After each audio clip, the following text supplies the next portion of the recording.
Are President Obama's recent executive orders overreaching his authority as Commander-in-Chief?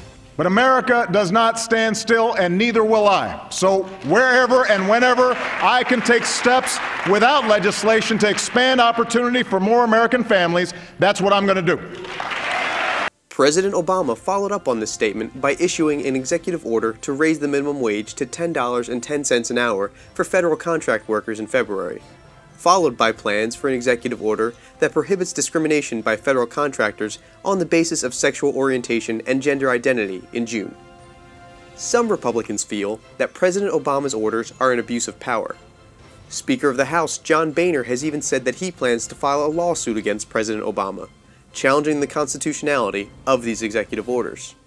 The issue of executive overreach was debated on Fox News Sunday by Republican Representative Bob Goodlatte and Democratic Representative Xavier Becerra. Now, the end does not justify the means in these cases, and the 9-0 decision last week was the 13th time the Supreme Court has voted 9-0 that the President has exceeded his constitutional authority. While there is always some interpretation involved in Supreme Court rulings, the claim that the Supreme Court has voted unanimously 13 times that the President has exceeded his constitutional authority is false.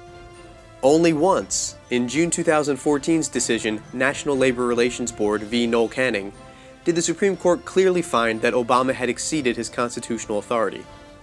That case involved appointments made without Senate approval. This is not to let the government micromanage their business. If you're going to want to work for the federal government, get a contract from the federal government, you're going to have to pay this minimum wage. There's nothing wrong with that. You don't have to contract with the federal government. The law doesn't give him that authority? That's a bit tricky. How is authority determined when talking about executive orders? The Federal Property and Administrative Services Act of 1949 grants the President the authority to prescribe policies and directives that promote economy or efficiency in federal procurement. The Congressional Research Service issued a report in 2011 that said courts will generally uphold executive orders based on the FPASA as long as the President offers a reasonable and rational explanation for how the executive order relates to the economy and efficiency in procurement. The problem comes from the subjective phrase, reasonable and rational. What one party might consider rational may be seen as extreme to another, and that may be why Representative Goodlatte claims the law doesn't give President Obama the authority to raise the minimum wage for federal contract workers. However, as FactCheck.org notes, those who make definitive statements about whether the President has the authority to do it are expressing legal opinions. The only true authority on this issue is the federal court. To get the real story behind political rhetoric and pervasive claims, visit FactCheck.org.